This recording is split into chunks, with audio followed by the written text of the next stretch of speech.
अविरल वर्षाका कारण देशभरका नदी तथा खोलाहरूमा जल सतह बढ्यो। आज पनि देशका विभिन्न ठाउँमा मेघ गर्जन चट्याङ सहित भारी वर्षाको सम्भावना रहेको मौसम पूर्वानुमान महाशाखाको भनाई। अविरल वर्षासँगै सप्तकोशी नदीमा यस वर्षकै उच्च पानीको बहाव। सप्तकोशी नदीले खतराको तह पार गर्यो। ब्यारेजका 24 वटा ढोका खोलियो। मकवानपुरमा पहिरोले पुरिएका व्यक्ति 24 घण्टापछि सकुशल भेटिए। जल पीडामा सुदूरपश्चिम भासियो गाउँ चिरा पर्यो सडक। 7 पहाडी जिल्ला तराईसँग अविरल वर्षाका कारण कैलालीको गोदावरी नदीमा रहेको पुल भत्किन थाल्यो। जीर्ण पुलमा टिकटकहरूको लस्कर। सर्लाही रौतहट र सिन्धुली भएर बग्ने नदीमा बाढीको उच्च खतरा, सतर्क रहन आग्रह। बाढीमा बगेर धनुषामा 1 जनाको मृत्यु, दम्पति बेपत्ता। सुन तस्करीको नेक्ससलाई तोड्नै पर्छ तर प्लिज डिरेल गर्ने काम नगरौं भन्दै नेकपा एमालेलाई संसदबाट गृहमन्त्री नारायण काजी श्रेष्ठको आग्रह। सिआइबीको अनुसन्धान हेरौं, शंका रहे नयाँ सिराबाट सोच्न सकिन्छ भन्दै संसदमा गृहमन्त्रीको बनाई।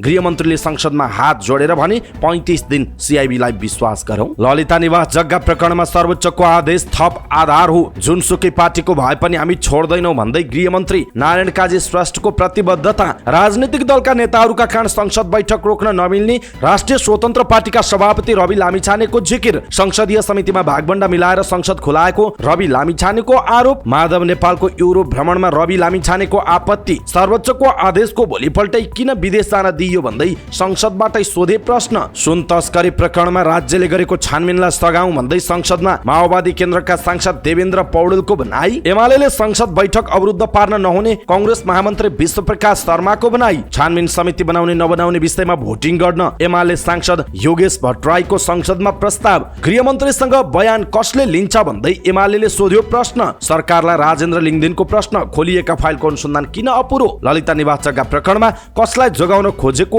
अदालतले भनिदियो भन्दै राजेन्द्र लिङदेनको जिकिर। संसदमा आफ्ना कुराहरू राखिसके पछाडि एमालेले अवरोध गर्यो संसद बैठक। सुन तस्करी प्रकरणमा गृहमन्त्री नारायण काजी श्रेष्ठको जवाफ चित्तबुझ्दो नभएको एमालेको दावी। प्रतिनिधि सभाको बैठक कार्यसूचीमा प्रवेशै नगरी स्थगित। 1 क्विन्टल सुन तस्करी प्रकरणमा मिडियासँग बोल्न सिआइबीलाई रोक। आइजिपीले केन्द्रीय प्रवक्तालाई दिए जिम्मेवारी। ललिता निवास जग्गा प्रकरणमा पक्राउ परेका सबैको बयान सकियो। तत्कालीन प्रधानमन्त्री र मुख्य सचिवबारे आदेश कुर्दै सिआइबी। असल मनसायले बालुवाटार विस्तारको मास्टर प्लान अगाडि बढाएको हो भन्दै युरोप पुगेका पूर्व प्रधानमन्त्री एवं नेकपा एकीकृत समाजवादीका अध्यक्ष माधव कुमार नेपालको भनाई। 5 रुपैयाँका 15 करोड थान सिक्का टक्कमरी गर्न मन्त्री परिषदले गरे स्वीकृति। राष्ट्रपति रामचन्द्र पौडेलसँग युकी राजदूत डेप्रेजको विदाई भेट। आदिवासी जनजातिको माग सम्बोधन गर्न नेपाली कांग्रेसले सक्दो प्रयास गर्ने सभापति शेरबहादुर देउबाको भनाई। संविधानको सार्थक कार्यान्वयन नेपाली कांग्रेसले मात्रै गर्न सक्ने महामन्त्री गगन थापाको टिप्पणी। ऊर्जा क्षेत्र विकासको लागि सरकारले रोडम्याप सहित कार्ययोजना बनाउँदै गरेको ऊर्जा मन्त्री शक्तिबहादुर बस्नेतको भनाई। जलविद्युतका समस्याहरू समाधान गर्न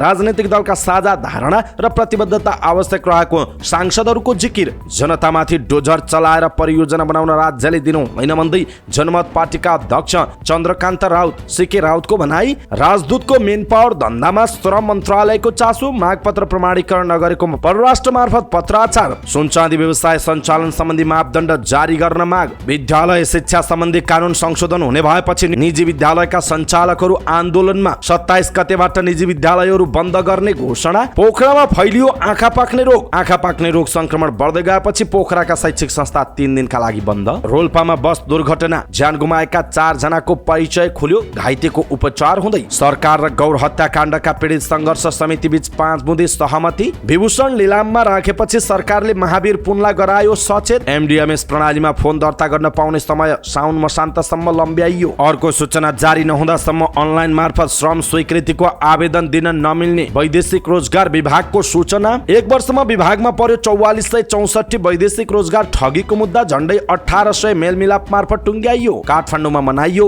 29औं विश्व आदिवासी दिवस। लगातार तेस्रो दिन पनि शेयर बजार रातामै 1 अर्ब 73 करोड रुपैयाँको शेयर कारोबार। मनाङ मर्साङदीका प्रशिक्षक विष्णु गुरुङ अस्ट्रेलिया जाँदै। भुटानको पारोलाई हराउँदै नेपालको मछुन्द्र एफसी कप छनौटको दोस्रो चरणमा प्रवेश। मोरक्कोलाई हराउँदै फ्रान्स महिला विश्वकप फुटबलको क्वार्टर फाइनलमा प्रवेश। र समाचार पार्टी हेल्थ टिप्स अन्तर्गत आज हामी ओमेगा 3 फ्याटी एसिड भनेको के हो, कस्ता खानेकुराबाट ओमेगा 3 पाइन्छ, ओमेगा 3 फ्याटी एसिड कम हुँदाखेरि देखिने लक्षण, ओमेगा 3 ले के फाइदा गर्छ, कति मात्रामा खाने, सप्लिमेन्ट खान हुन्छ कि हुँदैन भन्ने विषयवस्तुमा जानकारी दिनेछौँ। हामीलाई अन्तिमसम्म हेर्नुहोला।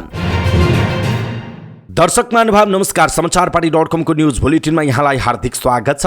म प्रहलाद चन्द्र घिमिरे। आज मिति विक्रमसम्म 2080 साल साउनको 24 गते बुधबार ईस्वीसम्म सन् 2023 अगस्त 9 तारिक। आज अधिक साउन कृष्ण नवमी। आज अन्तर्राष्ट्रिय आदिवासी दिवस, राष्ट्रिय भू संरक्षण दिवस पनि रहेको छ। यहाँहरू सम्पूर्णलाई अन्तर्राष्ट्रिय आदिवासी दिवसको धेरै धेरै शुभकामना। राष्ट्रिय भू संरक्षण दिवसको पनि यहाँहरूलाई धेरै धेरै शुभकामना छ।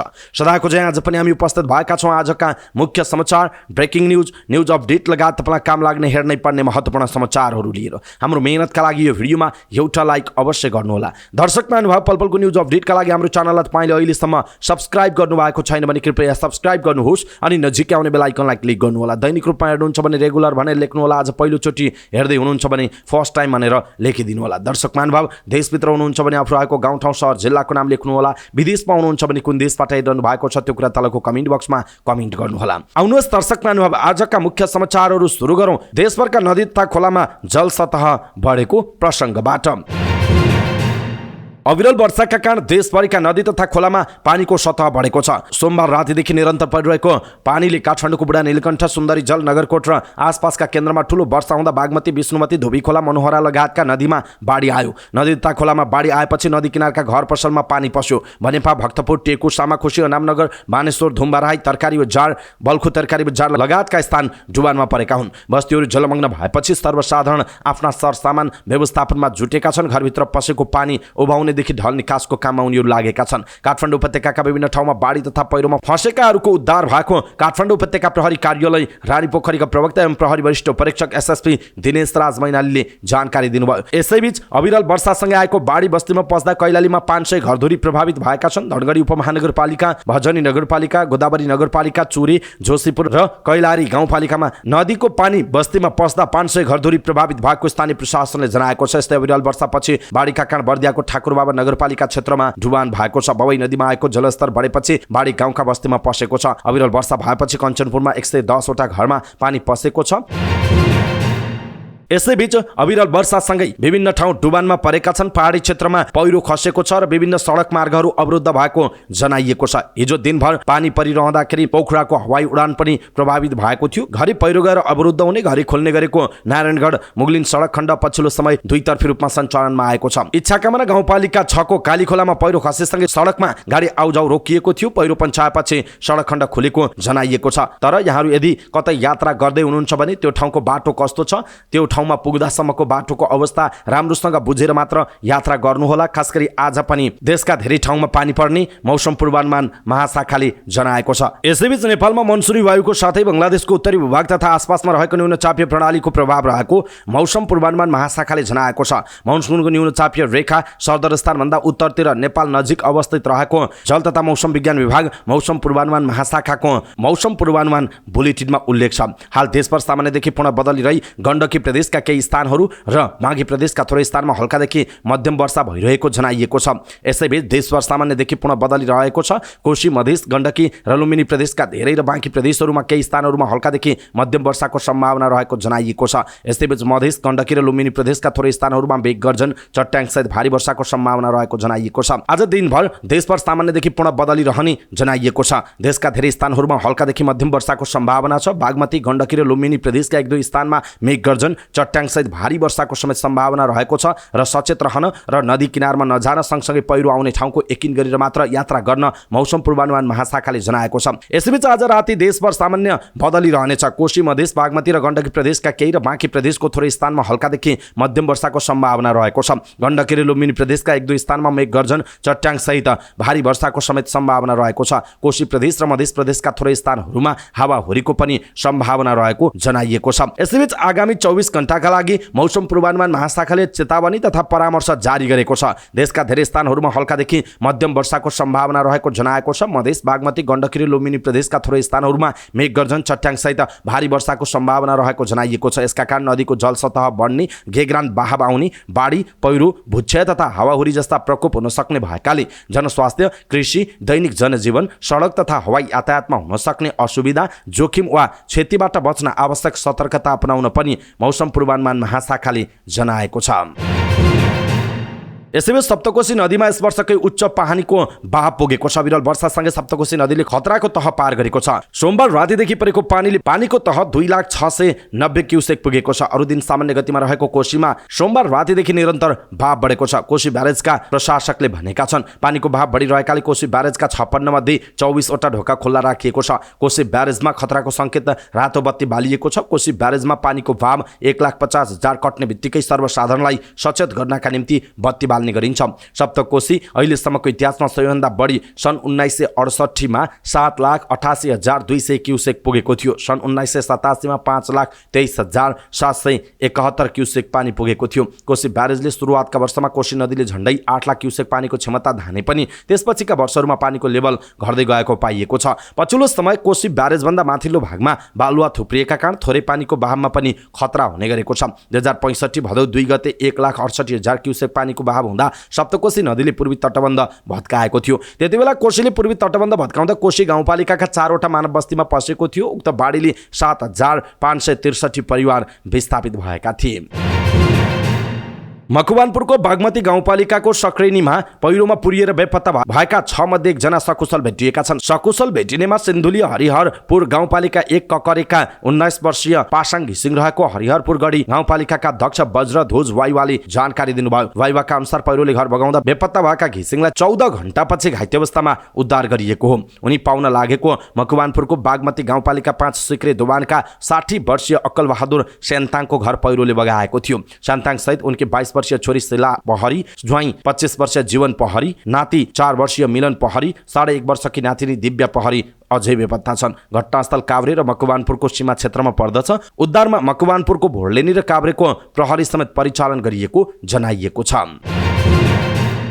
यसैबीच धनगढीको 0 पोइन्ट मोहना पुलदेखि 68 किलोमिटर उत्तरमा रहेको गोदावरी नगरपालिका वडा नम्बर 4 भुडी तोलाको भावर टोल माथिबाट चर्किएर जमिन भासिँदा बस्ती विस्थापित बनेको छ भने बस्ती तल रहेको भीमदत्त राजमार्ग चिराचिरा पर्दा सवारी आवागमन बन्द भएको छ। सोमबार रातिदेखि आएको अविरल वर्षाका कारण बस्ती माथिबाट जमिन दरार परेर 9 घर भासिएका छन् भने भीमदत्त राजमार्गको 400 मिटर सडक चिराचिरा परेको छ। सुदूरपश्चिमका 7 पहाडी जिल्ला जोड्ने सडक चिराचिरा पर्दा 100 यात्रु अलपत्र परेका छन्। तराईको कैलाली र कञ्चनपुरसँग जोड्ने भीमदत्त राजमार्ग चिराचिरा पर्दा यातायात सुचारू हुन अझ केही दिन लाग्ने बताइएको छ। सोमबार राति 11 बजे जमिन भासिए पनि 1 बजे राति निन्द्रा खुलेपछि हेर्दा सडकभरि पानी र जमिन चर्किएको देखेपछि घरबारीवारसँगै छिमेकीलाई उठाएर सुरक्षित ठाउँमा भागेको स्थानीय लक्ष्मी राईले बताउनुभयो। उहाँले भन्नुभयो बस्ती भासिएर चिराचिरा पर्नुका साथै सडक नै उध्रिएको देखेपछि अब अत्तालिएर ज्यान जोगाउन भाग्यौं। राति 1 बजे टोलका 9 वटै घरका मानिसहरू हुल बाँधेर नजिकैको बस्तीमा रहेका आफन्तको घरमा सहारा लिन पुगेको उनले बताएका छन्। आफू 27 वर्षदेखि सोही ठाउँमा बस्दै आए पनि अहिलेसम्म सो क्षेत्रमा यस्तो पहिरो जानेर जमिन भासिएको नदेखे पनि 81 सोमबार राति आएको अविरल वर्षाले यस्तो अवस्था ल्याइदिएको उनले बताएका छन्। जाय जेठाको नाममा त्यही जमिन रहेको बताउँदै उनले भनिन्, हामी यहाँ बस्ने 9 वटै परिवारका सम्पत्तिको नाममा यही जग्गा जमिन थियो, त्यही भासिँदा अब कहाँ गएर बस्ने भन्ने चिन्ता थपिएको छ उनको भनाइ छ। बस्ती भासिँदा भावरटोलका लक्ष्मी राई, टेकबहादुर राई, वीरबहादुर राई, बसन्त राई, नारायण राई, राकेश किमिरे, ईश्वर बोहरा, दिनेश आलेमगर र कमल रोखा मगर विस्थापित बनेका छन्। उनीहरूको घर चिराचिरा पर्नुका साथै बस्न लायक नभएको स्थानीयले बताएका छन्। अहिले आफन्त तथा छिमेकी बस्तीमा उनीहरू आश्रय लिएर बसेका छन्। भावरटोल क्षेत्रमा मात्र नभई भीमदत्त राजमार्गको ठाउँ ठाउँमा पहिरो गएको छ। पहिरो गएको ठाउँमा डोजरले हटाए पनि भावरटोलको पहिरो तथा भासिएको जमिन क्षेत्रमा सडक पूर्ण रूपमा अवरुद्ध छ। पहिरो र रोक रहेकाले डोजर सडक उध्रिएको ठाउँमा पुग्न समय लाग्ने भएको छ। सडकमा पहिरो जानुका साथै उध्रिएका कारण तत्काल सडक यातायात सुचारू हुने सम्भावना नरहेको जनाइएको छ। वर्षा जारी रहेकाले अवरोध हटाउने र चिराचिरा परेको ठाउँमा वैकल्पिक सडक बनाउन कठिनाई भइरहेको जनाइएको छ। तराईबाट जाँदा पहिलो पटक देखिने पहिरोमा सडक डिभिजन कार्यालय महेन्द्रनगरको प्राविधिक समूहले डोजर चलाए पनि चिराचिरा परेको सडकमा कसरी ट्र्याक खोल्ने भन्ने समस्या आएको स्थानीय बताउँछन्। मंगलबार दिनभर प्रयास गर्दा पनि सडक सुचारू हुन नसकेको जनाइएको छ। सडक डिभिजन कार्यालय महेन्द्रनगरका सब इन्जिनियर नरेश भट्टका अनुसार पहिरो आएको ठाउँमा पन्छाउने काम भए पनि उध्रिएको सडकमा तत्काललाई वान वे सम्म पनि बनाउने प्रयास थालिए पनि त्यो प्रयास सफल नभएको जनाइएको छ। उक्त क्षेत्रमा नेपाल प्रहरी र नेपाली सेनाले उद्धारको कार्य गरिरहेका छन्। पहाडबाट बिरामी लिएर आएको एम्बुलेन्सबाट बिरामीलाई स्ट्रेचरमा बोकेर डाँडो छिचोल्दै नेपाली सेना सेनाले बिरामीहरूको उद्धार गरिरहेको छ। सुदूरपश्चिमका पहाडी जिल्लाबाट आएका र तराईबाट पहाड जाने सवारी साधन बाटोमै रोकिएका छन् भनी स्वयं यात्रु अलपत्र परेका छन्। करिब 1 घण्टा उकालो पैदल हिँडेर सडक उध्रिएको ठाउँमा पार गरिरहेका यात्रुलाई गन्तव्यमा पुग्न कठिनाई भइरहेको जनाइएको छ। सडक चिराचिरा भएको र जमिन भाँसिएको भावर टोलभन्दा माथिको बस्ती पनि पूर्ण रूपमा जोखिममा रहेको छ। बस्ती जोखिममा हुँदा स्थानीय आफन्तको आश्रय खोज्दै बुढी तोला गाउँतर्फ बसाइ सरेका छन्। जमिन भाँसिएको तथा सडक उध्रिएको ठाउँको स्थलगत अवलोकन गर्न सुदूरपश्चिम प्रदेश सरकारका मुख्यमन्त्री कमल बहादुर शाह, भौतिक पूर्वाधार विकास मन्त्री प्रकाश बहादुर देउबा र आन्तरिक मामिला तथा कानुन मन्त्री शिवराज भट्ट सहितको टोली मङ्गलबार दिउँसो सो क्षेत्रमा पुगेको जनाइएको छ। यसैबीच अविरल वर्षाका कारण कैलालीको गोदावरी नदीमा रहेको पुल भत्किन थालेको छ। स्थानीय प्रशासनले पुल जोखिममा रहेको र जति बेला पनि भत्किन सक्ने भन्दै प्रवेशमा रोक लगाउन निर्देशन दिएको छ। मङ्गलबार निरीक्षण गर्न पुगेका कैलालीका सहायक प्रमुख जिल्ला अधिकारी यज्ञराज जोशी, नेपाल प्रहरी, सशस्त्र प्रहरी, नेपाली सेनाका प्रमुख तथा प्रतिनिधिहरूले पुल धरापमा रहेको भन्दै प्रवेशमा रोक लगाउन भनेका थिए। तर मङ्गलबार साँझसम्म पुलमा 100 युवा युवतीको घुइँचो लाग्यो। प्रशासनले धरापमा रहेको भनेको पुलमा टिकटक बनाउने र फोटो खिच्नेहरूको भिड लागेको छ। स्थानीयले पुल जति बेला पनि भत्कन सक्ने भन्दै भिड रोक्न आग्रह गरेका छन्। पुल भत्कन केही इन्च मात्र बाँकी छ, जति बेला पनि भत्कन सक्छ। राष्ट्रिय युवा संघका केन्द्रीय सचिवालय सदस्य नवराज आचार्यले भन्नुभयो, भिड नियन्त्रण नगर्ने हो भने ठूलो मानवीय क्षति हुन सक्छ उहाँको भनाइ छ। सुदूरपश्चिम प्रदेशका 7 पहाडी जिल्ला जोड्ने काठे पुल जीर्ण भएपछि नयाँ मोटरवेल पुल निर्माण गरिएको थियो। सवारी चलाउन निषेध गरिएको उक्त पुलमा रङरोगन गरेपछि पछिल्लो समय फोटो खिच्ने र टिकटक बनाउनेहरूको रोजाइमा परेको थियो। सोमबारको बाढीले जग रहेको क्षेत्र कटान गरेपछि पुल जोखिममा परेको हो। जोखिमपूर्ण र जीर्ण पुलमा जान नदिन प्रहरीले पनि नरोकेको स्थानीयको आरोप छ। जिल्ला प्रहरी कार्यालय कैलालीका प्रहरी प्रवक्ता प्रहरी नायब उपरीक्षक कुलदीप चन्दले काँडेतार लगाएर त्यहाँ व्यक्तिको आवागमन रोक्नुपर्ने र उक्त काम स्थानीय तहले गर्नुपर्ने उहाँले बताउनु भएको छ।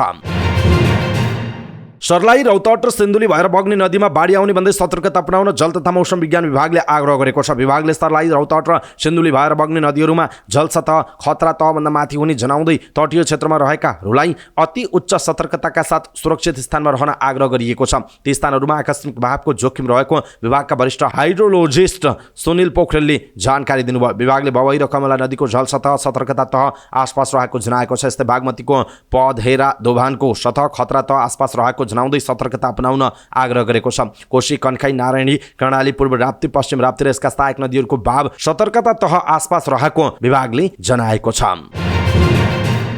बाढीमा बगेर धनुषामा 1 जनाको ज्यान गएको छ भने 2 जना बेपत्ता भएका छन्। खोला तर्ड खोज्दा 1 जनाको मृत्यु भएको र बाढीमा आएको दाउरा सङ्कलन गर्न गएका श्रीमान श्रीमती बेपत्ता भएको जिल्ला प्रहरी कार्यालय धनुषाका प्रहरी निरीक्षक विक्रम शाहले जानकारी दिनुभयो। बस्दै खोलामा आएको बाढीमा बगेर मिथिला नगरपालिका 1 आनन्दपुरका 16 वर्षीय अजय यादवको मृत्यु भएको छ। उनलाई उद्धार गरी अस्पताल लैजाने क्रममा मृत्यु भएको प्रहरी निरीक्षक शाहले बताउनुभयो। कमला नदीमा बाढीले बगाएर ल्याएको काठ सङ्कलन गर्ने क्रममा कमला ब्यारेज नजिकबाट श्रीमान श्रीमती बेपत्ता भएका हुन्। गणेशमान चारनाथ नगरपालिका 7 का 35 वर्षीय साजन परियार र श्रीमती 30 वर्षीय माया परियार बेपत्ता भएको जनाइएको छ। उनीहरूको खोजी कार्य भइरहेको जिल्ला प्रहरी कार्यालय धनुषाले जनाएको छ।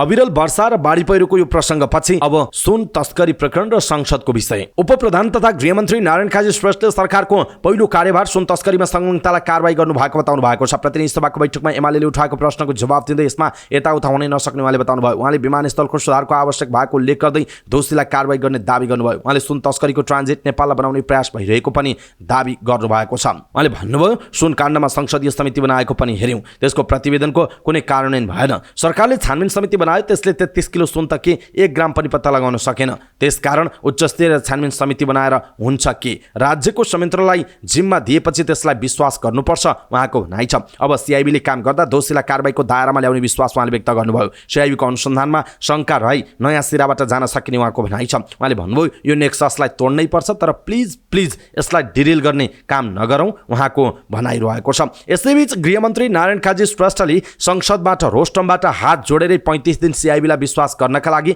नेकपा एमालेसँग अनुरोध गर्नु भएको छ। गृहमन्त्री श्रेष्ठले 35 दिनसम्म नेपाल प्रहरीको केन्द्रीय अनुसन्धान ब्युरो सिआइबीलाई विश्वास गरेर हेर्न आग्रह गर्नुभयो। 1 क्विन्टल सुन प्रकरणमा सांसदहरूले उठाएका प्रश्नको संसदमा जवाब दिने क्रममा गृहमन्त्री श्रेष्ठले विगतमा संसदीय समिति वा अर्को समिति बनाएर हेरिएको पनि बताउनु भयो। विभिन्न बेलामा भित्रिएको सुन भनिए पनि 1 तोला सुन समेत पत्ता लगाउन नसकेको भन्दै उहाँले राज्यको संयन्त्रलाई जिम्मा दिनुपर्ने बताउनु भएको छ। सिआइबीले 35 दिन काम गर्न पाउँछ। यो समयमा उसले नेक्सस पत्ता लगाउँछ पाउँछ र दोषीहरूलाई कारबाहीको दायरामा ल्याउन सक्छ भन्ने हामीलाई विश्वास छ। अपराधी लुगाउने दुर्नियत देखा पर्यो भने नयाँ सिराबाट बहस गर्नु उपयुक्त हुने भन्दै उहाँले हात जोडेर भन्नुभयो, यसलाई डिरिल गर्न नगरौँ प्लिज उहाँले भन्नुभएको छ। दर्शक महानुभाव, गृहमन्त्री नारायण काजी श्रेष्ठको यो भनाइ तपाईँलाई कस्तो लाग्यो? आफ्नो कुरा तलको कमेन्ट बक्समा कमेन्ट गर्नुहोला। दर्शक महानुभाव, खास गरी अब सिआइबीले अनुसन्धानका लागि 35 दिन पाउने र 35 दिनमा अनुसन्धान सकेर दोषीलाई कानुनी दायरामा ल्याउने गृहमन्त्री नारायण काजी श्रेष्ठको भनाइमा तपाईँ कतिको सत्यता देख्नुहुन्छ? के साँच्चै नेपाल प्रहरीले यो काम गर्न सक्ला अथवा के हुन सक्छ? तपाईँलाई के लाग्छ त्यो कुरा भनिदिनु होला। दर्शक महानुभाव, उच्च स्तरीय छानबिन समिति बनाएर किन नगर्ने भन्ने छ। संसदीय समिति बनाएको पनि हेऱ्यौँ हामीले सुनकाण्डमा, त्यसको प्रतिवेदनको कुनै कार्यान्वयन भएन, त्यो निरर्थक भएर सकियो। सरकारले एउटा छानबिन समिति बनायो, सिआइबीलाई दिनुको सट्टा त्यसले 33 किलो सुनको 1 ग्राम पनि पत्ता लगाउन सकेन। गृहमन्त्री श्रेष्ठले भन्नुभयो, त्यसकारणले उच्च स्तरीय छानबिन समिति बनाएर होइन, त्यसैका लागि बनाइएको राज्यको संयन्त्रलाई नै हामीले जिम्मा दिनुपर्छ, यति त विश्वास गर्नु पर्यो। अहिले 60 दिन हो सङ्गठित अपराधको निम्ति, 20 दिन राजस्व अनुसन्धान विभागले अनुसन्धान गरेर यो सङ्गठित अपराध क्षेत्रभित्र पर्ने हो भनेर प्रतिवेदनसहित सिआइबीलाई बुझाइदियो। सिआइबीका लागि 40 दिन मध्ये 5 दिन जति सरकारी वकिलको कार्यालयमा जान्छ, 35 दिन सिआइबीले काम गर्न पाउँछ। त्यति काम गर्दा उसले पहिचान गर्छ दोषीहरूलाई, यसको नेक्ससलाई र कारबाहीको दायरामा ल्याउन सक्छ भन्ने हामीलाई विश्वास छ। त्यो भएन भने त्यतिखेर छलफल गरौँ न, बहस गरौँ न। हामीले पहिले हेऱ्यौँ नि त, अनुसन्धान गरेर आफै अभियोजन गर्ने प्रक्रियामा नदिएर कुनै समितिको प्रतिवेदन गर्ने, त्यो प्रतिवेदन लागू गर्ने नगर्ने अर्को व्यथामा हामी किन जाने? राज्यको जुन निकायले अनुसन्धान गर्छ उसैले अभियोजन गर्न सक्छ, त्यसैलाई दिनु पर्यो नि। अहिले त त्यो भएन, त्यहाँ दुर्नियत देखा पर्यो, अपराधी लुकाउने भन्ने, त्यस पछाडि नयाँ सिराबाट जाउँ भनेर बहस गर्नु उपयुक्त होइन। र म सबै मित्रहरूलाई सभामुख मार्फत यो अनुरोध गर्न चाहन्छु, सरकार मुख्य रूपमा लाग्छ, सकारात्मक वातावरण बनाऊ, कसैलाई छुट नदिने दिशातिर जाउँ, पहिचान र कारबाहीको प्रक्रियामा ल्याइ छाडौँ। यो हो नि त कुरा। सरकारले कानुन लागू गर्छ, मन्त्री परिषदलाई विश्वास भएन भने यो सरकारले कानुन लागू गर्ला, अर्को मन्त्री परिषद समानान्तर बनाइदिउँ न भन्न मिल्छ कि मिल्दैन? राज्यका केही मूलभूत मान्यता त छन् नि। म फेरि भन्छु, यो 35 दिन सिआइबीले अनुसन्धान गर्दा कुनै दुर्नियत देखियो वा यसले छानबिनलाई तार्किक निष्कर्षमा पुर्याउन सकेन भने नयाँ सिराबाट बहस गरौँ। किनभने यो देशमा तस्करलाई छोड दिने हुँदैन, भ्रष्टाचारलाई छोड दिनै हुँदैन, यो नेक्ससलाई त तोड्नै पर्छ, तर यसलाई डिरेल गर्ने काम नगरौँ प्लिज, मेरो अनुरोध छ प्लिज। गृहमन्त्री श्रेष्ठले भेपमा सुन तस्करी प्रकरणको फाइल आफ्नो टेबलमा आई नपुगेको पनि स्पष्ट पार्नुभयो। उहाँले आफूले यस्तो प्रकरणको पनि निष्पक्ष अनुसन्धान गरेर सत्य तथ्य प्रमाणले देखाए अनुरूपको अभियोजनको प्रक्रियामा जान प्रहरीलाई निर्देशन दिएको बताउनुभयो। आफू व्यक्ति विशेषलाई जोगाउन नलागेको भन्दै उहाँले माओवादी केन्द्रकै मान्छे भए पनि दोषी देखिएमा नछुट्ने उहाँको भनाइ छ। प्रमाण पुगेकाहरू कोही नउम्कने उहाँको भनाइ छ। उहाँले भन्नुभयो, केही माननीय सांसदले भन्नुभयो त्यो भेपको फाइल त गृहमन्त्रीको टेबलमा छ नि भन्नुभयो। मेरो एकदम अनन्य मित्रले भन्नुभयो फेरि, होइन पहिला सरकार चलाउँदाखेरि त्यस्तो गरिन्थ्यो र भने सिआइबीले गरेको अनुसन्धान पहिला मेरो टेबलमा ल्याउनु अनि मैले जे भन्छु त्यो गर भन्ने चलन थियो र हामी त त्यसो गर्दैनौँ। हामीले सिआइबीलाई तपाईँहरू अनुसन्धान गर्नुहोस्, अनुसन्धानको आधारमा जे तथ्य प्रमाणले देखाउँछ त्यसको आधारमा अभियोजनको प्रक्रियामा जानुहोस् भनेका छौँ। को मान्छेलाई तान्ने, को मान्छेलाई छोडिदिने निर्देशन दिने हामी होइनौँ। हामी त्यसो गर्न सक्दैनौँ। हामी कानुनलाई लागू गर्छौँ, कानुनलाई लागू गर्ने संस्थालाई अनुसन्धान गर्न दिन्छौँ, त्यसको आधारमा प्रमाणको आधारमा अगाडि बढ्नुपर्छ। माओवादी वा कुनै पार्टी होस्, अनुसन्धानले सत्य तथ्य प्रमाणले दोषी देखाउँछ भने कोही छुट्नेवाला छैन। यो कुरा म भन्न चाहन्छु, अनुसन्धान र तथ्य प्रमाणले देखाएर अगाडि बढ्छ भने कोही छोड्दैनन्, कोही उम्कन पाउँदैनन्। यो म दृढतापूर्वक नेपाल सरकारको अहिलेको गृहमन्त्रीको हैसियतले भन्न चाहन्छु। उहाँको भनाइ छ। उहाँले ललिता निवास जग्गा प्रकरणको सम्बन्धमा सर्वोच्च अदालतले दिएको पछिल्लो फैसलाले अनुसन्धानलाई अगाडि बढाउन थप आधार प्रदान गरेको बताउनुभयो। उहाँले सो प्रकरणको अनुसन्धान जारी नै रहेको बताउनुभयो। अदालतको आदेशलाई सकारात्मक रूपमा लिनुपर्ने भन्दै उहाँले यसको पनि स्वच्छ र निष्पक्ष ढङ्गले अनुसन्धान गर्न प्रहरी प्रशासनलाई निर्देशन दिएको बताउनुभयो। उहाँले भन्नुभयो, अहिले अदालतको आदेश आइसकेपछि सांसदहरूले पनि भन्नुभएको छ अदालतको आदेश किन कुरेको? अदालतको आदेशले थप अनुसन्धानका लागि हामीलाई केही आधारहरू दिएको छ, तर हाम्रो अनुसन्धान त पुरा भएको छैन। हामीले अनुसन्धानको प्रक्रिया पुरा गरेर अभियोजनको प्रक्रियामा गएको त होइन। हामी त अनुसन्धानको प्रक्रियामा छौँ। अनुसन्धानको प्रक्रिया अगाडि बढाइरहँदाखेरि अहिले अदालतले पनि यो आदेश दिएको सन्दर्भमा अनुसन्धानलाई अगाडि बढाउन थप आधार प्रदान गरेको छ। यसलाई सकारात्मक रूपमा लियौँ। हामी अनुसन्धानलाई स्वच्छ र निष्पक्ष ढङ्गले तथ्य र प्रमाणको आधारमा अन्तिम निष्कर्षमा पुर्याउने पक्षमा प्रहरी प्रशासनलाई निर्देशन दिएका छौँ, उहाँको भनाइ छ। गृहमन्त्री श्रेष्ठले नक्कली भुटानी शरणार्थी प्रकरणको सम्बन्धमा पनि अनुसन्धान तथ्य र प्रमाणले भेटेसम्मका मान्छेहरूसम्म पुग्न प्रहरीलाई कुनै बाधा नभएको बताउनुभयो। उहाँले प्रहरीलाई यस प्रकरणमा पनि अनुसन्धानका लागि कुनै हस्तक्षेप नभएको स्पष्ट पार्नुभयो। शङ्काको आधारमा कसैलाई दोषी करार गर्न नमिल्ने भन्दै उहाँले तथ्य प्रमाणको आधारमा व्यक्तिहरूमाथि अनुसन्धान भइरहेको बताउनुभयो। उहाँले भन्नुभयो, प्रश्न छ होइन यो नक्कली भुटानी शरणार्थीको केसमा त्यहाँभन्दा माथि किन नगएको? हाम्रो स्ट्यान्ड बाई डाइरेक्टिभ छ पुलिसलाई। अध्ययन अनुसन्धानले तथ्य प्रमाणले जहाँसम्म जानुपर्छ त्यहाँसम्म जाने र निरपेक्ष भएर दोषीलाई कारबाहीको प्रक्रियामा ल्याउने। त्यसो गर्दा हामीमध्ये कसैलाई लागेको होला होला पनि नहोला पनि, फलाना पनि त्यसमा संलग्न हुनुपर्ने हो, त्यहाँसम्म त पुगेन भन्ने लाग्न सक्छ। तर सरकार र सम्बन्धित अनुसन्धान संयन्त्रले लागेको आधारमा गर्न मिल्दैन, तथ्य प्रमाणको आधारमा गर्न मिल्छ, गर्नुपर्छ। तथ्य प्रमाणले जहाँसम्म दोषी फेला पार्छ त्यो दोषीलाई कानुनको दायरामा ल्याउने र कारबाही गर्ने प्रक्रियामा गएको छ, यसमा कुनै शङ्का नगरियोस्। म विनम्रतापूर्वक अनुरोध गर्न चाहन्छु। मन्त्री श्रेष्ठले देशमा सुशासन कायम गर्ने सन्दर्भमा राष्ट्रिय सहमति हुनुपर्ने बताउनुभयो। उहाँले तस्करहरूलाई कारबाही गर्न एकताबद्ध हुन सबैमा आग्रह पनि गर्नुभएको छ। दर्शक महानुभाव, गृहमन्त्री नारायण काजी श्रेष्ठको भनाइ तपाईँलाई कस्तो लाग्यो? आफ्नो कुरा कृपया कम्तीमा एउटा कमेन्ट तलको कमेन्ट बक्समा कमेन्ट गर्नुहोला। राष्ट्रिय स्वतन्त्र पार्टीका सभापति रवि लामिछानेले राजनैतिक दलका शीर्ष नेताका कारण संसद बैठक रोक्न नमिल्ने बताउनु भएको छ। प्रतिनिधि सभाको बैठकमा बोल्दै सभापति लामिछानेले कुनै राजनैतिक दलबीच कुरा नमिल्दा संसद बैठक रोक्न नमिल्ने बताउनु भएको। उहाँले सभामुखले भनेको समयमा घण्टी बज्नै पर्ने, संसद बैठक चल्नै पर्ने बताउनु भयो। उहाँले संसद बैठक चल्ने बेलामा 3 जना शीर्ष नेताहरू मिलेर किन सल्लाह गर्नु पर्यो भनी प्रश्न समेत गर्नुभयो। उहाँले वर्षौंदेखिको राजनैतिक हस्तक्षेपले राज्यका निकायहरूलाई निकम्मा बनाइरहेको उल्लेख गर्नुभयो। सभापति लामिछानेले हरेक निकायमा दलका नेताहरूले आफ्ना मान्छेलाई भर्ती गरेको बताउनु। उहाँले भन्नुभयो संसद चल्ने तोकिएको समयमा सदन किन चल्दैन? सदन चल्ने बेला 3 जना शीर्ष नेताहरू मिलेर सल्लाह गर्नुपर्ने किन? प्रत्येक दिन सदन कति बेला चल्छ भनेर जनताका प्रतिनिधिहरू बसिरहेका छन्। यो क्रियाकलापलाई रोक्न जरुरी छ। हामीलाई आशंका छ केही दलका केही नेताहरू बसेर यतिका जनप्रतिनिधिका तर्फबाट निर्णय गरेर यो सदनलाई बन्धक बनाउन पाइँदैन। तोकिएको सदनमा सदन चल्छ भनिसकेपछि सदनमा घण्टी बज्नै पर्छ। असन्तुष्टि अभिव्यक्ति गर्ने ठाउँ पनि यही हो, आफ्ना कुरा राख्ने ठाउँ पनि यही हो। संसद चल्ने र नचल्ने भनेको कुनै अमुक दलको कुरा मिल्दा र नमिल्दा होइन। यहाँ नेपाली जनताका मुद्दामा छलफल हुनुपर्छ। शीर्ष नेताहरूको छलफल भइसकेपछि विभिन्न भागभण्डाका कुराहरू आउँछन्। भागभण्डाको कुरा आइसकेपछि फेरि संसद चलिरहेको छ। संसदीय समितिको भागभण्डा पनि मिलिसक्यो होला, त्यही भागभण्डा मिलेर पनि संसद सहज भएको हुनसक्छ। यदि त्यसो हो भने हामी खुसी छौँ। राजसभा सैद्धान्तिक रूपमा प्रमुख प्रतिपक्ष बन्न गयो, कुनै पनि संसदीय समितिमा ठाउँ छैन। तर यसबाट हामी चिन्तित छैनौँ। हामीले आफूलाई अझ जिम्मेवार भएको महसुस गरेका छौँ। आफ्ना मान्छे भर्ती गरेको ठाउँमा नागरिकको विश्वास छैन भनेर हामी कुर्लिन मिल्छ?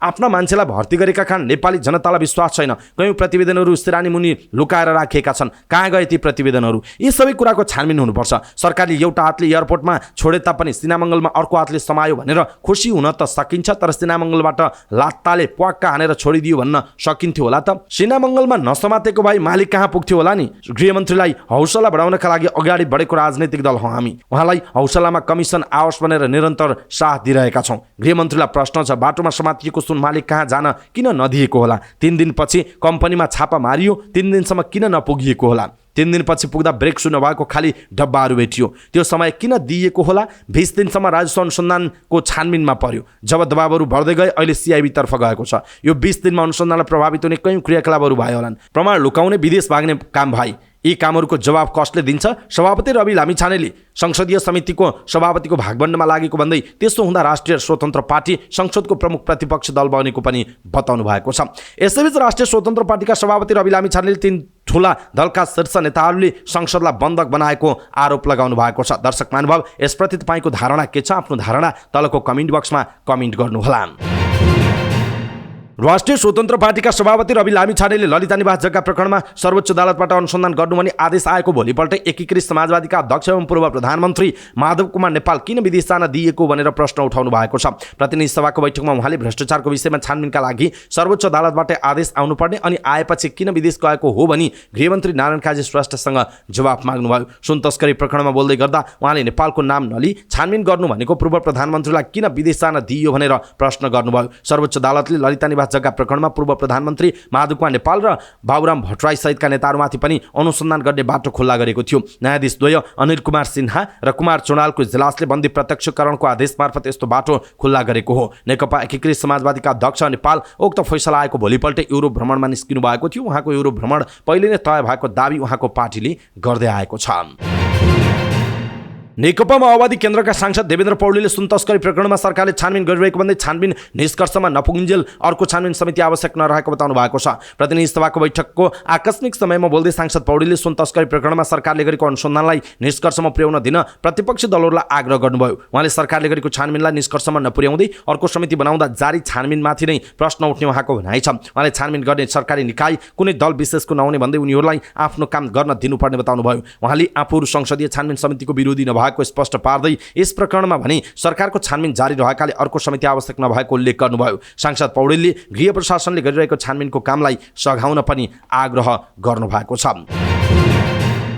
यसैबीच सत्तारूढ प्रमुख घटक नेपाली कांग्रेसका महामन्त्री विश्वप्रकाश शर्माले संसद बैठक अवरुद्ध पर्ने काम नगर्न प्रमुख प्रतिपक्षी नेकपा एमालेलाई आग्रह गर्नुभएको छ। सुन प्रकरण लगायतका जनताका तमाम प्रश्नहरूको जवाब खोज्ने थलो भएकाले संसदलाई एमालेले अवरुद्ध गर्न नहुने उहाँको तर्क छ। प्रतिनिधि सभा बैठकमा आकस्मिक समय लिएर बोल्दै महामन्त्री शर्माले पछिल्लो सुन प्रकरणको छानबिनका लागि राज्यका निकायहरूलाई विश्वास गरेर जान पनि एमालेसँग अनुरोध गर्नुभयो। उहाँले वर्तमान सरकारले सुन प्रकरण, ललिता निवास जग्गा प्रकरण लगायतका भ्रष्टाचारको फाइल खोल्दै जाने तर एमालेले भने त्यसमा सहयोग नगरेको असन्तुष्टि व्यक्त गर्नुभयो। उहाँले कानुन, संविधान, नियम र नियमावली अनुसार पनि राज्यका निकायले सो सुन प्रकरणको अनुसन्धान गर्ने कुरा उल्लेख गरेकाले त्यसलाई साथ दिएर अगाडि बढ्नुको विकल्प नरहेको बताउनुभयो। महामन्त्री शर्माले भ्रष्टाचारको मुद्दा, मुलुकमा सुशासन ल्याउने कुरामा राजनैतिक दलहरूले सत्ता पक्ष र प्रतिपक्षको मनोभावनाभन्दा माथि उठेर काम गर्नुपर्ने बताउनु भएको छ। नेकपा एमालेका सांसद योगेश कुमार भट्टराईले सुन तस्करी प्रकरणमा छानबिन समिति बनाउने विषयमा संसदमा भोटिङ गर्न प्रस्ताव गर्नुभयो। प्रतिनिधि सभाको बैठकको आकस्मिक समयमा बोल्दै सांसद भट्टराईले सुन तस्करी प्रकरणमा छानबिन गर्न छानबिन समिति बनाउनु पर्ने एमालेको माग कायमै रहेको उल्लेख गर्नुभयो। उहाँले छानबिन समिति बनाउने र नबनाउने पक्षमा कुराहरू आइरहेको भन्दै संसदमा यसको पक्ष र विपक्षमा भोटिङ गर्न प्रस्ताव गर्नुभएको हो। समिति नबनाउने पक्षमा बहुमत आएमा एमालेले आन्दोलन स्थगन गर्ने बताउनुभयो। उहाँले गृहमन्त्रीदेखि सम्बन्धित सबै निकायलाई पनि प्रश्न सोध्नुपर्ने र अनुसन्धान गर्नुपर्ने आवश्यकता भएकाले राजनीतिक तहबाट छानबिन समिति बनाउनु आवश्यक रहेको बताउनु भएको छ। यसैबीच प्रमुख प्रतिपक्ष दल नेकपा एमालेले 1 क्विन्टल सुन तस्करी प्रकरणमा उपप्रधान तथा गृहमन्त्री नारायण काजी श्रेष्ठमाथि प्रश्न उठाएको छ। प्रतिनिधि सभाको बैठकमा बोल्दै एमाले सचिव योगेश भट्टराईले गृहमन्त्रीमाथि कसले छानबिन गर्छ भन्दै प्रश्न पनि गर्नु भएको छ। राष्ट्रिय प्रजातन्त्र पार्टीका अध्यक्ष राजेन्द्र लिङ्गदेनले सरकारले नै सदन खोल्न नचाहेको आरोप लगाउनुभयो। प्रतिनिधि सभाको बैठकमा बोल्दै अहिले सरकारले फाइल खोलिएको मुद्दाहरूमा अहिलेसम्म पुनः अनुसन्धान नभएको टिप्पणी गर्नुभयो। अहिले फाइल खोलिएकाहरूमा अनुसन्धान भएका सबै विषयमा छानबिन भएका छन् कि नक्कली भुटानी शरणार्थी प्रकरणमा तपाईँहरूले गर्नुभएको अनुसन्धान पूर्ण छ, ललिता निवास जग्गा प्रकरणमा तपाईँको अनुसन्धान अपूर्ण छ भन्ने त अदालतले भनिदियो, तपाईँहरूले को मान्छे जोगाउनु भएको छ भन्ने कुरा उहाँको भनाइरहेको छ। लिङ्गदेनले अहिले सुन तस्करी प्रकरणमा निष्पक्ष छानबिनको लागि उच्चस्तरीय छानबिन समिति बनाउन आग्रह गर्नुभयो। समिति बन्दैमा सरकार ढल्ने, सबै मन्त्रीहरू परिहाल्ने भन्ने नभएको उहाँको भनाइरहेको छ।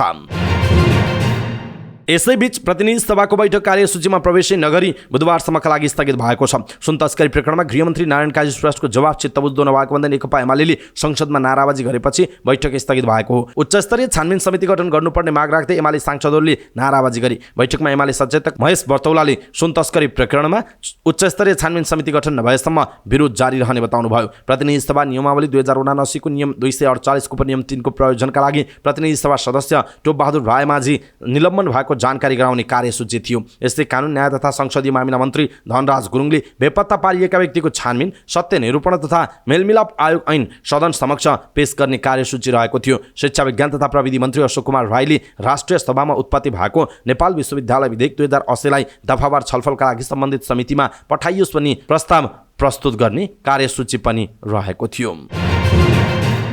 यसैबीच 1 क्विन्टल सुन तस्करी प्रकरणमा प्रहरी प्रधान कार्यालयले अनुसन्धान गरिरहेको केन्द्रीय अनुसन्धान ब्युरो सिआइबीलाई मिडियासँग बोल्न रोक लगाएको छ। प्रहरी महानिरीक्षक आइजिपीको प्रत्यक्ष निर्देशनमा चल्ने सिआइबीको यो अनुसन्धानबारे बोल्ने जिम्मेवारी केन्द्रीय प्रवक्ता कुबेर कडायतलाई दिएको छ। स्रोतका अनुसार सुन प्रकरणबारे कडायतले मात्र बोल्ने जनाइएको छ। यसअघि प्रधानमन्त्री पुष्पकमल दाहाल प्रचण्डले राजस्व अनुसन्धान विभागले गरिरहेको अनुसन्धान सिआइबीले हेर्न निर्देशन दिनुभएको थियो। गृहमन्त्री नारायण काजी श्रेष्ठ, आइजिपी वसन्त बहादुर कुमार र सिआइबी प्रमुख किरण वज्राचार्यलाई बोलाएर उहाँले यस्तो निर्देशन दिनुभएको हो। सिआइबीले सुन तस्करी र संगठित अपराधमा अनुसन्धान गरिरहेको छ। सिआइबीले एसपी सञ्जय सिंह थापाको संयोजकतामा एक डीएसपी र एक इन्सपेक्टर सहितको टोली बनाएर औपचारिक रूपमा अनुसन्धान सुरु गरेको हो। भन्सारको सामानका रूपमा ल्याइएको ब्रेक सुमा सुन लुकाएर ल्याएको पाइएपछि राजस्व अनुसन्धान विभागले भन्सार पास भएर बाहिरिरहेको अवस्थामा सामानसहित मानिसहरूलाई नियन्त्रणमा लिएको थियो। विभागले बरामद सामग्रीमा झण्डै 1 क्विन्टल सुन रहेको आकलन गरेको छ। घटनामा पक्राउ परेका मानिसहरूसँग उच्च राजनैतिक तहमा रहेका नेताहरूको पनि कनेक्सन देखिएपछि प्रहरी प्रधान कार्यालयले गोप्य रूपमा अनुसन्धान गर्न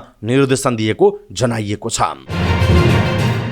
यसैबीच ललिता निवास जग्गा प्रकरणमा तत्कालीन प्रधानमन्त्रीहरूलाई अनुसन्धानमा ल्याउने बारे प्रहरीको केन्द्रीय अनुसन्धान ब्युरो सिआइबीले आदेशको पर्खाइमा देखिएको छ। हालसम्म पक्राउ परेका मध्ये 3 जना छुटिसकेका छन् भने 20 जना अझै हिरासतमा छन्। उनीहरूको बयान केही दिन अघि नै सकिएको बताइएको छ। ललिता निवासको 142 रोपनीभन्दा बढी सरकारी जग्गा व्यक्तिको नाममा ल्याइएको प्रकरणमा सिआइबीले सरकारी कीर्ति र संगठित अपराधमा अनुसन्धान गरिरहेको छ। विभिन्न 4वटा मितिमा भएका बेग्ला बेग्लै निर्णयका लागि सिआइबीले 4वटा अनुसन्धान समिति बनाएको छ। 400 भन्दा बढी पक्राउ पूर्जी जारी भएको बताइए पनि बाँकीलाई पक्राउ गरिएको छैन। छैन।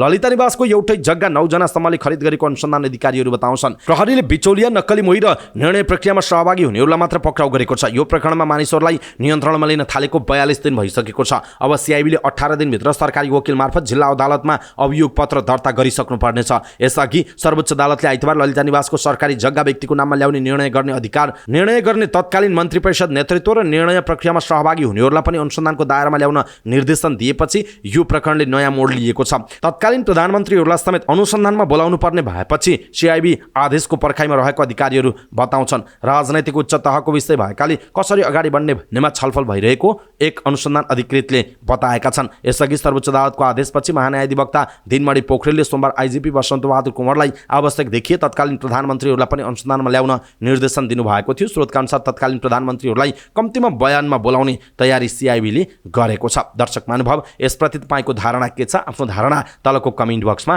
कमेन्ट गर्नुहोला।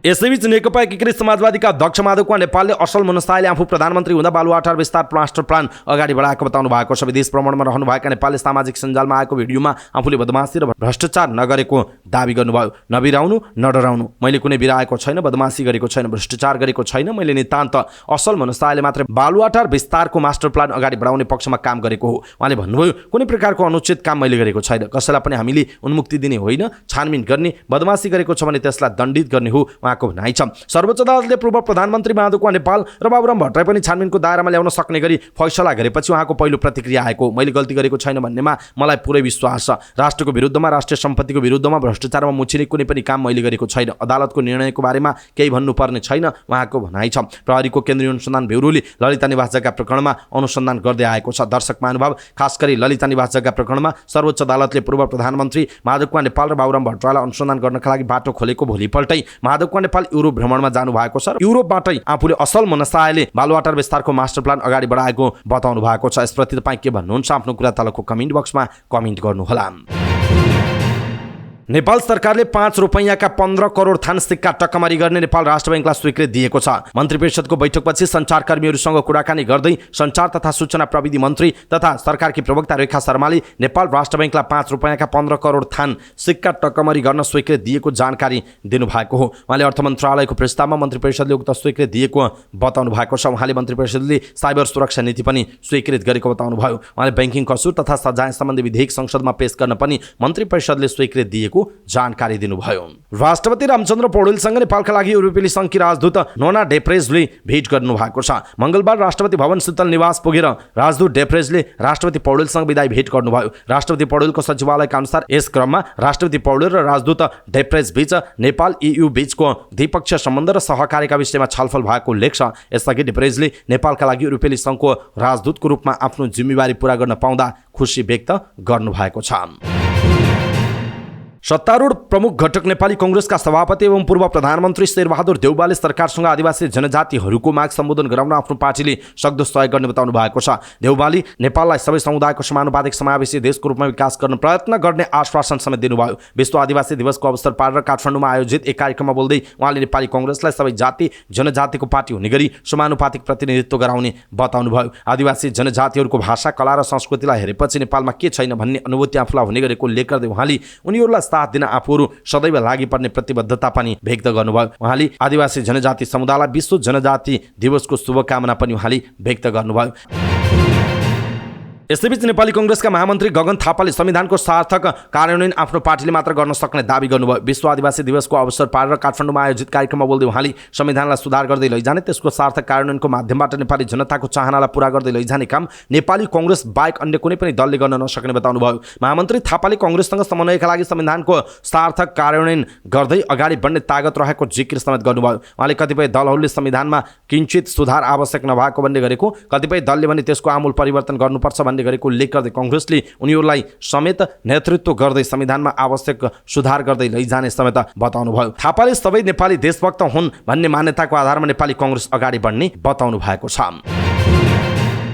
ऊर्जा जलस्रोत तथा सिंचाई मन्त्री शक्तिबहादुर बस्नेतले सरकारले ऊर्जा क्षेत्रको विकासको रोडम्याप र कार्ययोजना बनाइरहेको बताउनु भएको छ। प्रतिनिधि सभा अन्तर्गत पूर्वाधार विकास समितिको बैठकमा बोल्दै उहाँले यस्तो बताउनुभयो। मन्त्री बस्नेतले विद्युत उत्पादक व्यवसायीहरू र सांसदहरूको समेत मागलाई व्यवस्थित रूपमा सम्बोधन गर्ने गरी मन्त्रालयले ऊर्जा विकासको कार्य योजना बनाएर अन्तिम चरणमा पुगेको बताउनुभयो। उहाँले मन्त्रालयले बनाएको ऊर्जा विकासको रोडम्याप र कार्ययोजना कार्यसँगै विद्युत उत्पादन र खपतका समस्या सम्बोधन हुने बताउनुभयो। उहाँले विद्युत उत्पादकहरूले एउटा फाइल पास गर्नका लागि 7 वटा मन्त्रालय धाउनुपर्ने अवस्थामा समन्वय गरी काम गर्ने बताउनुभयो। उहाँले ऊर्जा मन्त्रालयले फाइल पठाउँदा वन र विद्युत विकास विभागले तयारी नपुगेको भन्दै फाइल फेरि केही समय होल्ड गर्न भन्ने जानकारी आफूलाई आएको बताउनुभयो। मन्त्री बस्नेतले उत्पादन भएको विद्युतको आन्तरिक खपत हेर्दा नेपालको उत्पादन 2864 रहेको भन्दै आगामी 1 वर्षमा 4000 माथि पुग्ने बताउनुभयो। उहाँले मुलुकको अर्थतन्त्रको अवस्थाले विद्युत उत्पादनको क्षमता निर्धारण गर्ने हुँदा सरकारको प्रक्षेपण र उत्पादन क्षमता बढाउने भनेर मात्र नहुने अवस्था रहेको बताउनु भएको छ।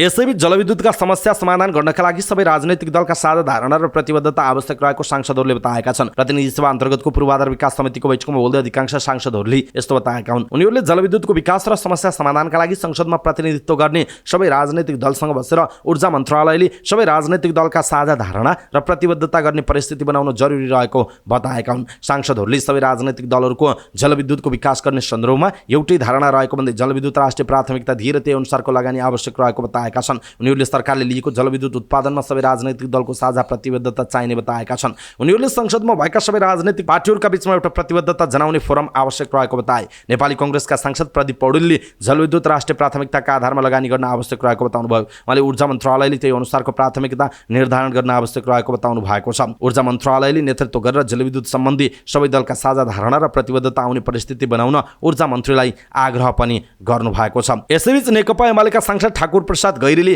जलविद्युतको विकासमा सिङ्गो देश एकताबद्ध हुन आवश्यक रहेको बताउनुभयो। उहाँले सबै राजनैतिक दल एकताबद्ध भएर जान सके जलविद्युत क्षेत्रका समस्या समाधान गर्न सकिने बताउनु भएको छ। त्यस्तै नेकपा माओवादी केन्द्रका सांसद माधव सापकोटाले पनि जलविद्युतको विकास गर्न सरकार र निजी क्षेत्र भनेर विभाजित गर्न जरुरी नरहेको बताउनुभयो। उहाँले सरकार र निजी क्षेत्र एउटै नसोच्दासम्म जलविद्युत क्षेत्रमा रहेका जटिलता र चुनौती हल गर्न नसकिने बताउनु भएको छ। सांसद शङ्कर भण्डारीले सरकारले अहिलेसम्म राष्ट्रिय जलविद्युत नीति बनाउन नसक्दा समस्या आइरहेको बताउनुभयो। त्यस्तै सांसद निशा डाँगीले नेपालमा लोड सेडिङको अन्त्य नभएको बताउनुभयो। उहाँले सबैभन्दा बढी तराईमा लोड सेडिङ भइरहेको भन्दै त्यहाँका विद्यार्थीहरूले पढ्ने वातावरण नै नभएको बताउनु भएको छ। उहाँले सरकारको विद्युतीय सवारी साधनलाई प्राथमिकता दिए पनि पर्याप्त चार्जिङ स्टेसनहरू नहुँदा समस्या रहिरहेको बताउनुभयो। उहाँले विद्युतीय चार्जिङ स्टेसन बनाउनका लागि मन्त्रालयको तयारीका बारेमा जानकारी दिन आग्रह गर्नुभयो।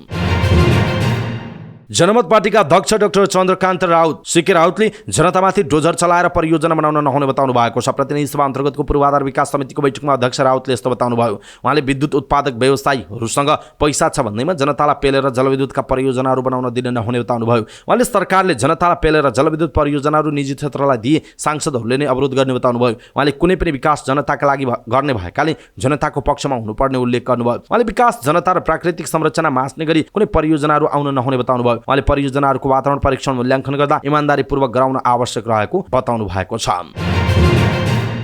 मेन पावर धन्दा चलाएर विवादमा आएका मलेसिया स्थित नेपाली राजदूत ढिल्लीराज पौडेलले पैसा नलिई कामदारको मागपत्र प्रमाणीकरण नगर्दा रोजगारी नै गुम्न थालेपछि श्रम रोजगार तथा सामाजिक सुरक्षा मन्त्रालयले चासो बढाएको छ। श्रम सहचारीले गर्नुपर्ने मागपत्र प्रमाणीकरणको अधिकार समेत खोसेर राजदूत पौडेलले आफूलाई प्रत्येक कामदार गनेर पैसा नदिने तथा आफूले भनेका मेन पावरलाई कोटा नदिने कम्पनीहरूको कामदार मागपत्र प्रमाणीकरण नै नगरेको उजुरी परेपछि मन्त्रालयले पहल थालेको भनेर नेपाल प्रेसले समाचार लेखेको छ। मन्त्रालयले गत साता परराष्ट्र मन्त्रालय मार्फत मलेसियाका राजदूत पौडेलको प्रतिक्रिया मागेको छ। यो भनेको एक प्रकारले स्पष्टीकरण नै रहेको श्रम मन्त्रालयको यही पत्रलाई आधार बनाएर परराष्ट्रले राजदूत पौडेलमाथि कारबाही गर्न थालेको स्रोतले जनाएको छ। श्रम मन्त्रालयले परराष्ट्र मन्त्रालय साउनको 18 गते पठाएको पत्रमा वैदेशिक रोजगार व्यवसायी सङ्घको पत्रलाई समेत उद्धृत गर्दै एम्प्लोयर पे पोलिसी अन्तर्गत मलेसियाबाट प्राप्त मागपत्रहरू प्रचलित कानुन बमोजिम सम्पूर्ण प्रक्रिया पूरा गरी निवेदन पेश गर्दा समेत 2 महिनादेखि प्रमाणीकरण नभएको ढिलाइको कारणबारे राजदूतको प्रतिक्रिया उपलब्ध गराउन भनिएको छ। यसअघि पारामाउन्ट इम्प्लोयमेन्ट कन्सल्टेन्ट प्रणालीको निवेदनका आधारमा वैदेशिक रोजगार व्यवसायी सङ्घले श्रम मन्त्रालयका सचिव केशव भण्डारी समक्ष दूतावासले मागपत्र प्रमाणीकरण नगरेको बारेमा आवश्यक पहल गरिदिन लिखित आग्रह गरेको थियो। सङ्घका अध्यक्ष राजेन्द्र भण्डारीले मलेसिया स्थित दूतावासबाट कामदार प्रमाणीकरण नगर्दा रोजगारदाताहरूले अन्यत्रबाट कामदार खोज्ने परिस्थिति बनेको र नेपालको रोजगारी गुमेको गुनासो आएपछि आफूले सरकारको ध्यान आकर्षण गराएको बताएका छन्। उनले मागपत्र प्रमाणीकरण नहुने समस्याले व्यवसायीहरू मर्कामा परेको बताएका हुन्।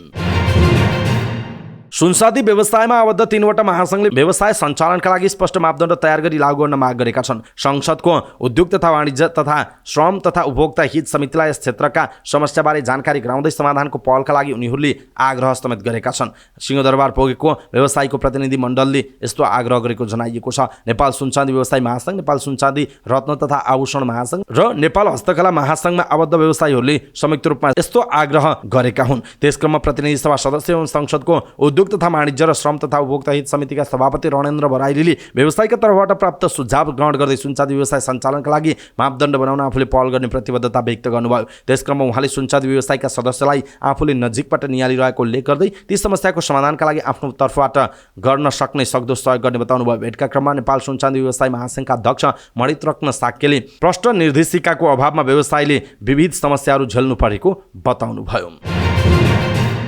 सरकारले विद्यालय शिक्षा सम्बन्धी कानुनलाई संशोधन गर्ने भएपछि निजी विद्यालयका सञ्चालकहरू आन्दोलनमा उत्रिएका छन्। पत्रकार सम्मेलन गर्दै विद्यालय शिक्षा विधेयकको अवैधानिक भन्दै उनीहरूले निजी विद्यालयका सञ्चालकहरूले आन्दोलनको कार्यक्रम घोषणा गरेका हुन्। निजी विद्यालयका सञ्चालकहरूले सरकारले प्रस्ताव गरेको विधेयकमा विद्यालयहरूलाई शैक्षिक गुठीमा लैजाने बारे एकतर्फी निर्णय गरेकाले आन्दोलन गर्न बाध्य भएको बताएका छन्। सरकारले निजी विद्यालयका सञ्चालकहरूलाई प्रोत्साहन हुने गरी ऐन संशोधन गर्नुपर्नेमा आवश्यक प्रावधानहरू नै तयार नगरी हठात विधेयक दर्ता गरेको आरोप लगाएका छन्। स्थानका अध्यक्ष रमेश सिलवालले संविधानले सम्पत्तिको हकको ग्यारेन्टी गरेकाले राज्यले चाहँदैमा कसैको सम्पत्ति पनि जबरजस्ती रूपमा लिन नपाउने बताउनु भएको छ। निजी विद्यालयका सञ्चालकहरूले घोषणा गरेको आन्दोलनको कार्यक्रममा साउनको 24 गते बुधबार पालिका शिक्षा विकास तथा समन्वय इकाइ प्रदेश मन्त्रालयलाई ज्ञापन पत्र बुझाउने कार्यक्रम छ। त्यस्तै साउन 25 गते विद्यालय शिक्षा सम्बन्धी कानुनलाई संशोधन र एकीकरण गर्ने बनेको मस्यौदाको विरोधमा अन्तर्क्रिया गर्ने 27 गते आन्दोलनको समीक्षा गर्ने कार्यक्रम छ। त्यस्तै साउन 27 गतेदेखि अनिश्चितकालीन विद्यालय बन्द र भदौ 1 गते अनिश्चित विद्यालय बन्द तथा विद्यालयका सवारी साधनहरू सार्वजनिक स्थानमा पार्किङ गर्ने जस्ता कार्यक्रम छन्। प्याप्सनका अध्यक्ष डीके ढुङ्गानाले सरकारले सरकारवालाहरूसँग छलफल नै नगरी विधेयक ल्याएका कारण आन्दोलनका कार्यक्रम सार्वजनिक गरिएको बताउनुभयो। नेसनल प्याप्सन केन्द्रीय कार्य समितिका अध्यक्ष पाण्डव हमालले शिक्षा विधेयक सभालाई समेट्ने गरी आउनुपर्ने बताउनुभयो। मुलुकले शिक्षाबाट दीर्घकालीन रूपमा समृद्ध हुन सकोस् भन्ने खालको शिक्षा नीति शिक्षा ऐन आउनुपर्नेमा सबैले जोड दिनुपर्ने आवश्यकता रहेको बताउनुभयो। सरकारवालाहरूलाई बाहिर राखेर विधेयक अगाडि बढाइएको उहाँको आरोप रहेको छ। आँखा पाक्ने रोगको संक्रमण बढ्दै गएपछि पोखरा महानगरपालिका क्षेत्रका शैक्षिक संस्थाहरू आजदेखि 3 दिनका लागि बन्द भएका छन्। आँखा पाक्ने रोगको संक्रमणलाई रोक्न मेयरको अध्यक्षतामा सरकारवालाहरू सहितको बैठकले महानगरभित्रका सामुदायिक संस्थागत मन्टेश्वरी सम्पूर्ण शैक्षिक संस्था 3 दिन बन्द गर्ने निर्णय गरेको। वर्षे हिउँद स्थानीय विधाबाट कट्टा हुने गरी 24 गतेदेखि 26 गतेसम्म शैक्षिक संस्था विधा दिने निर्णय भएको महानगरको शिक्षा महाशाखाका वरिष्ठ शिक्षा अधिकृत बद्रीनाथ सुवेदीले जानकारी दिनुभयो। विद्यार्थीहरूलाई सुरक्षित रूपमा घरमा बस्न र अभिभावकलाई पनि संक्रमणबाट बच्न सूचनामूलक सन्देश गर्न महानगरले अनुरोध पनि गरेको छ। रोल्पाको त्रिवेणी गाउँपालिका 7 रिचीमा मंगलबार भएको बस दुर्घटनामा 4 जनाको ज्यान गएको छ। दुर्घटनामा 11 महिने शिशु सहित 15 जना घाइते भएको जनाइएको छ। रोल्पाको भागमाराबाट दाङको घोडाईका लागि छुटेको ना 5X26 12 नम्बरको बस दुर्घटना हुँदा माडी गाउँपालिका 4 का 50 वर्षका गोरख ढाङ्गी, उहाँकी श्रीमती 46 वर्षीय हस्ता ढाङ्गी, माडी 2 का 22 वर्षका प्रकाश बाँठा र परिवर्तन गाउँपालिका 3 का 45 वर्षका भक्तबहादुर विकको ज्यान गएको जिल्ला प्रहरी कार्यालय रोल्पाका प्रहरी निरीक्षक इन्स्पेक्टर प्रकाश पुसालले जानकारी दिनुभयो। सबलाई पोस्टमार्टमका लागि रोल्पा अस्पताल रेउगा लगिएको छ भने घाइतेहरूको दाङमा रहेको राप्ती स्वास्थ्य विज्ञान प्रतिष्ठानमा उपचार भइरहेको छ। घाइतेमध्ये 2 जनाको अवस्था गम्भीर रहेको उल्लेख छ। घाइते हुनेहरूमा धेरैजसो रोल्पाको माडी गाउँपालिकाको रहेको उल्लेख छ।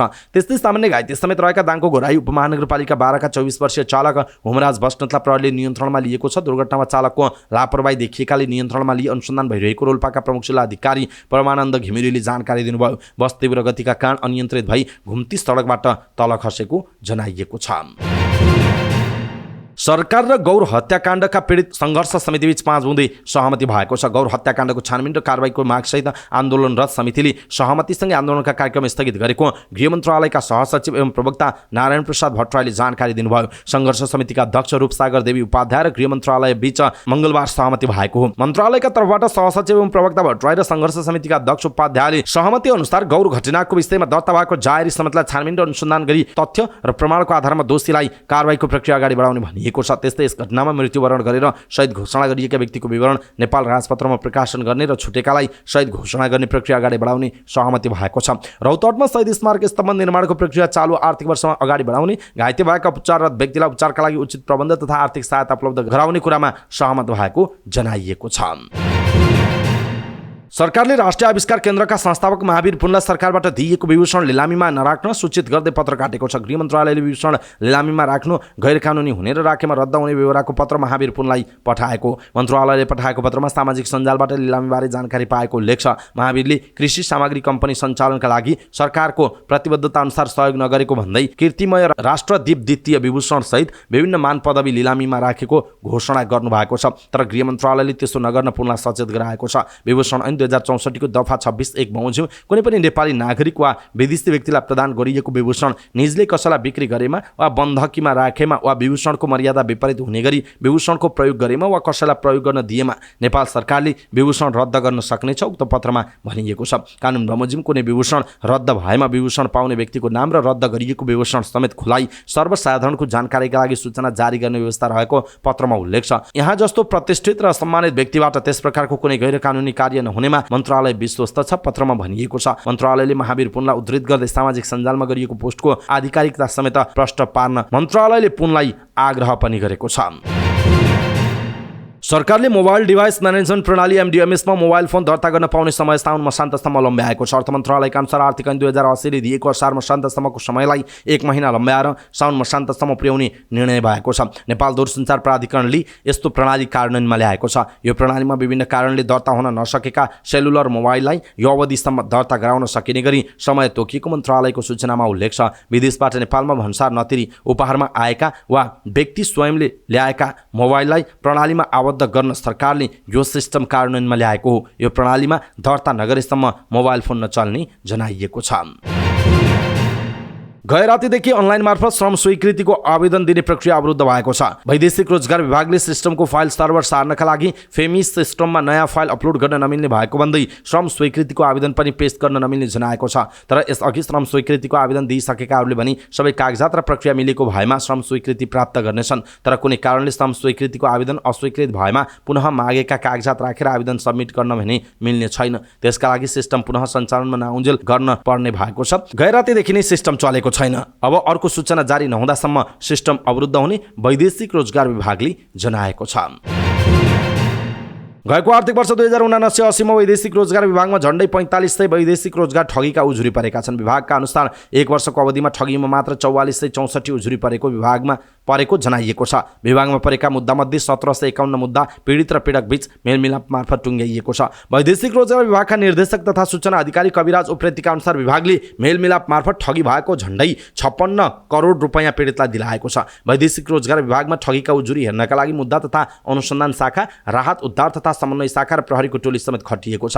प्रहरीले विभागमा गुनासो लिएर आउने श्रमिकको ठाडो उजुरी समेत लिने र त्यस उप आवश्यक काम कारबाही अगाडि बढाउने गर्छ। पछिल्लो समय वैदेशिक रोजगारी ठगी बढ्दो छ। युरोप, अमेरिका लगायतका देशमा पठाउने भन्दै लाखौं रुपैयाँ असुल्ने तर पैसा लिएपछि एजेन्टहरू फरार हुने क्रम छ। वैदेशिक रोजगारी ठगीमा पछिल्लो समय मेन पावर र एजेन्ट मात्र होइन, मानिस घुम्न पठाउने ट्राभल एजेन्सी र शैक्षिक परामर्श गर्ने कन्सल्टेन्सीहरूले समेत गरिरहेका छन्। सामाजिक सञ्जालदेखि विभिन्न माध्यम मार्फत ठगी गर्ने क्रम बढेपछि विभागले यसतर्फ सचेत रहन अनुरोध पनि गरेको छ।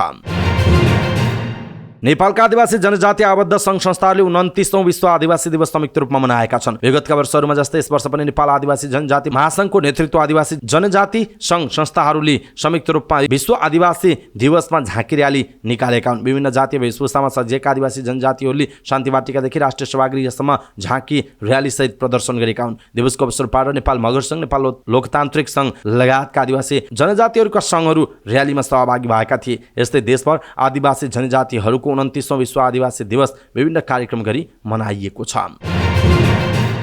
लगातार तेस्रो दिन पनि शेयर बजार रातामै भएको छ। शेयर बजार परिसूचक नेप्से मंगलबार 28.40 अङ्कले घटेर 2019.85 बिन्दुमा झरेको छ। सबै समूहको शेयर घटेकोमा विकास बैंक, फाइनान्स, होटल, बीमा र उत्पादन समूहको शेयर उच्च अङ्कले ओह्रालो लागेको छ। सबैभन्दा धेरै गुराँस फाइनान्सको शेयर 8% तथा विजय लघुवित्तको शेयर 7% घटेको छ। समग्रमा बजार रातामै भएको दिन सबैभन्दा धेरै स्वरोजगार लघुवित्त र नेपाल रिपब्लिक मिडियाको शेयर 10% बढेको छ। मंगलबार 48,60,000 किता शेयर 1,73,70,00,000 रुपैयाँमा कारोबार भएको छ। सबैभन्दा धेरै आइएमई लाइफ इन्स्योरेन्सको 17,89,00,000 रुपैयाँको शेयर कारोबार भएको जनाइएको छ। ए डिभिजन क्लब मनाङ मर्साङदीका प्रमुख प्रशिक्षक विष्णु गुरुङ अस्ट्रेलिया जाँदैछन्। फुटबल खेलाडी अस्ट्रेलिया पलायन भइरहेको बेलामा विदेशी उनी पहिलो प्रशिक्षक बनेका छन्। मंगलबार राति अस्ट्रेलिया उडेका उनी सिडनीमा अवस्थित फेवा एफसीमा प्रशिक्षण दिने बताएका छन्। अहिले चिफ गेस्टको रूपमा म जाने हो, पछि उतै टिमलाई प्रशिक्षण दिन्छु, उनले जानुभन्दा अगाडि आफ्नो योजना सुनाएका थिए। फेवा एफसीबाट 2-3 जना नेपाली खेलाडीहरूले पनि खेलिरहेको उल्लेख छ। ए लाइसेन्स प्रशिक्षक उनी अस्ट्रेलियामा नै बसेर प्रो लाइसेन्सको कोर्स गर्ने योजनामा छन्। म उतै बस्ने योजनामा छु, पछि आफ्नो प्रशिक्षण लाइसेन्स पनि अपग्रेड गर्छु, प्रो लाइसेन्स गर्ने योजनामा छु, उनले भनेका छन्। भुटानको पारो एफसीलाई 3-2 गोलले हराउँदै नेपालको मचिन्द्र क्लब एएफसी कप छनौटको दोस्रो चरणमा पुगेको छ। दशरथ रङ्गशालामा मंगलबार भएको खेलमा भुटानले सुरुवाती अग्रता लिए पनि त्यसपछि मचिन्द्रले लगातार 3 गोल गरेको थियो। मचिन्द्रका विमल घरतीमगर, आयुष गलान र अफिज ओलाढिपोली 1-1 गोल गरेका हुन्। खेलमा सुरुवाती अग्रता भुटानी क्लबले लिएको थियो। पारोका काजु हुम्माले 7औं मिनेटमा अग्रता दिलाएका थिए, तर विमलले 12औं मिनेटमा गोल बराबरीमा ल्याए। त्यसपछि आयुषले 15 र अफिजले 38औं मिनेटमा गोल गरेका हुन्। पारोका इभान्स असान्तेले 71 मिनेटमा गोल फर्काउँदै टोलीको पुनरागमन प्रयास गरेका थिए। मचिन्द्रले दोस्रो चरणमा अब भारतको मोहन बगानसँग खेल्ने जनाइएको छ।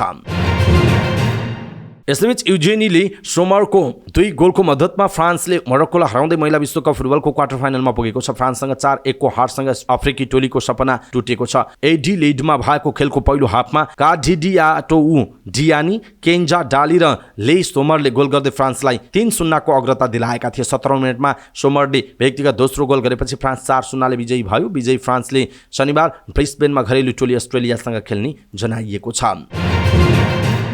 समाचार पार्टी न्यूज बुलेटिनमा पालो भएको छ समाचार पार्टी हेल्थ टिप्स। आजको समाचार पार्टी हेल्थ टिप्समा हामीले ओमेगा 3 फ्याटी एसिडको सप्लिमेन्ट खाँदा के हुन्छ भन्ने विषयवस्तुमा ओमेगा 3 को विषयमा ध्यान दिनुपर्ने कुराहरूको विषयमा जानकारी दिनेछौँ। हामीलाई अन्तिमसम्म हेर्नुहोला। ओमेगा 3 फ्याटी एसिड झट्ट सुन्दा अनौठो लागे पनि यो हाम्रो शरीरका लागि अत्यन्त जरुरी पोषक तत्व हो, जसलाई स्वस्थ राख्नका लागि मिनरल्स, भिटामिन, प्रोटिन, क्याल्सियम जस्तै ओमेगा 3 फ्याटी एसिड चाहिन्छ। खासगरी यसले हाम्रो शरीरको कोशिकामा जम्मा भएर त्यसलाई सक्रिय रूपले काम गर्न सहयोग गर्छ। यद्यपि यो पोषक तत्व हाम्रो शरीरले आफै बनाउन सक्दैन। त्यसैले खानेकुराको माध्यमबाट ओमेगा 3 फ्याटी एसिड प्राप्त गर्न सकिन्छ, जुन शाकाहारी र मांसाहारी दुवैमा हुन्छ। मुटु बलियो बनाउनेदेखि छालाको सौन्दर्य जोगाउनसम्म पनि यो उपयोगी हुन बताइन्छ। पछिल्लो समय भने ओमेगा 3 फ्याटी एसिडको सप्लिमेन्ट लिने प्रवृत्ति बढ्दो छ। खासगरी 30-35 वर्ष उमेर काटेकाहरूलाई चिकित्सकले नै ओमेगा 3 को सप्लिमेन्ट खान सुझाव दिने गरेको पाइएको छ। त्यसैगरी विदेशमा भएका छोराछोरीले आफ्ना आमा बुबाका लागि ओमेगा 3 को सप्लिमेन्ट पठाइदिने गरेको पनि पाइएको छ। शरीरलाई एन्टी इन्फ्लोमेटरी प्रतिक्रिया दिन, रगत जम्ने संयन्त्रलाई नियन्त्रण गर्न, आँखा तथा मस्तिष्कको विकास र कार्यका लागि पनि ओमेगा 3 आवश्यक हुन्छ। यसबाहेक शरीर स्वस्थ राख्ने थुप्रै काममा यसको भूमिका रहन्छ। ओमेगा 3 फ्याटी एसिड एक प्रकारको पोलिस्याचुरेटेड फ्याट हो। ओमेगा 3 फ्याटी एसिडको 3 प्रकार रहेका छन्: इकोसेटेट्राएनोइक एसिड EPA, डोकोसाहेक्सा एनोइक एसिड DHA र अल्फा लिनोलेनिक एसिड ALA रहेका छन्। शरीरमा EPA र DHA ओमेगा 3 को मात्र उपयोग गर्न सकिन्छ। यद्यपि शरीरले ALA लाई EPA र DHA मा रूपान्तरण गरियो भने त्यसलाई पनि प्रयोग गर्न सक्छ। कस्ता खानेकुराबाट पाइन्छ ओमेगा 3? EPA र DHA माछा, समुद्री माछा जस्तै साल्मन, ट्राउट, इल, टुना, एन्कोभिस, अन्डाको सेतो भाग र माछाको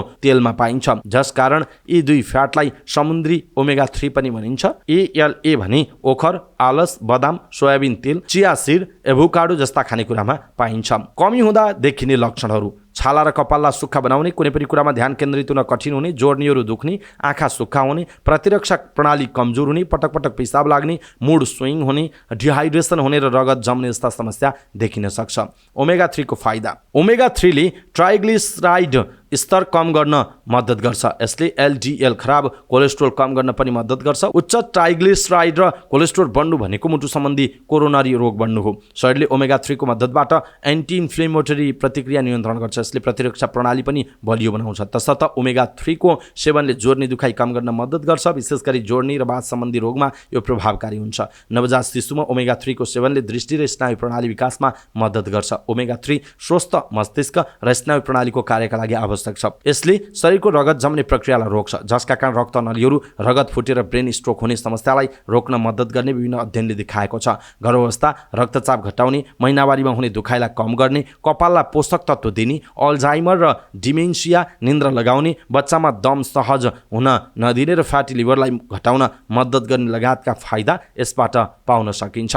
कति मात्रामा खाने? 1 देखि 3 वर्षसम्मको उमेर समूहमा 0.3 ग्राम, 13 देखि 19 वर्षसम्मको उमेर समूहमा 1.2 देखि 1.6 ग्राम, 20 देखि 50 वर्षको उमेर समूहमा 1.6 ग्राम, गर्भावस्थामा 1.4 ग्राम मात्रा खान सकिन्छ। त्यसोभए सप्लिमेन्ट नेपालमा ओमेगा 3 हुने खानेकुरा कम हुने हुँदा सम्बन्धित चिकित्सकको सल्लाहमा सप्लिमेन्ट खान सकिन्छ। शाकाहारीमा पनि ओमेगा 3 को कमी हुन सक्छ, उनीहरूले पनि चिकित्सकको सल्लाहमा सप्लिमेन्ट लिन सक्छन्। हचुवाको भरमा आफै किनेर भने मन लाग्दी खानु हुँदैन। ध्यान दिनुपर्ने कुराहरू के छ? कुनै पनि पोषक तत्त्वलाई नियमित आहार बनाउनु फाइदाजनक छ। यद्यपि हामीले खानेकुराबाट वास्तवमै चाहिने पोषक तत्त्व पाइरहेका छौँ कि छैनौँ भन्ने कुरा पनि थाहा पाउन जरुरी छ। ओमेगा 3 पाउन माछा खान सकिन्छ, तर अधिकांश माछा प्रदूषित र धातुले भरिएको पानीबाट समातिन्छ। माछा धेरै खाँदा यदि बाहिरी देशबाट ल्याइएको हो भने यसको अप्रत्याशित असर पनि पर्न सक्छ। शाकाहारीले ओमेगा 3 को आवश्यकता पूरा गर्न बोट बिरुवामा निर्भर हुनुपर्छ। ALA, EPA र DHA मा सजिलै परिवर्तन हुँदैन, जसले गर्दा त्यस्ता खानेकुरामा कोलेस्ट्रोलको स्तर बढ्न सक्ने हुँदा स्वास्थ्यलाई बिगार्न पनि सक्छ। त्यसैले कुन खानेकुरा वा यसको सप्लिमेन्ट कति मात्रा लिने भन्ने विषयमा चिकित्सकको परामर्श लिनुपर्ने जनाइएको छ। दर्शक महानुभाव, आज हामीले यहाँलाई अलिकति फरक तर अत्यन्त महत्त्वपूर्ण ओमेगा 3 फ्याटी एसिडको विषयमा विभिन्न खालका जानकारीहरू दियौँ। खास गरी सप्लिमेन्ट खाँदा के हुन्छ, कति मात्रामा खाने, कस्तो खालको लक्षण हुन सक्छ, यसको फाइदा के हुन्छ भन्ने विषयवस्तुमा हामीले जानकारी दियौँ। आजको हेल्थ टिप्स तपाईँलाई कस्तो लाग्यो आफ्नो कुरा तलको कमेन्ट बक्समा कमेन्ट गर्नुहोला। सबै नेपालीहरू माझ पुर्याउनका लागि यो हेल्थ टिप्स आफ्नो फेसबुक, ट्विटर लगायतका सामाजिक सञ्जालमा सेयर गर्न नबिर्सिनुहोला। सँगसँगै आफन्तजन र इष्टमित्रलाई म्यासेन्जरमा पठाइदिनुहोला। हवस् त दर्शक महानुभाव, समाचारपाटी.com को न्युज बुलेटिन अहिलेका लागि यति नै। हामीले प्रस्तुत गरेका यी समाचारहरूप्रति तपाईँको धारणा के छ? आफ्नो धारणा तलको कमेन्ट बक्समा कमेन्ट गर्नुहोला। हाम्रो मेहनतका लागि यो भिडियोमा एउटा सानो लाइक अवश्य गर्नुहोला। दर्शक महानुभाव, पलपलको न्युज अपडेटका लागि हाम्रो च्यानललाई तपाईँले अहिलेसम्म सब्स्क्राइब गर्नुभएको छैन भने कृपया सब्स्क्राइब गर्नुहोस् अनि नजिकै आउने बेल आइकनलाई क्लिक गर्नुहोला। समाचारपाटी.com को न्युज बुलेटिन नेपाली समयअनुसार साँझ 6 बजे लिएर फेरि हामी उपस्थित हुनेछौँ। पलपलको न्युज अपडेटका लागि समाचारपाटी.com हेर्दै गर्नुहोस्। नमस्कार।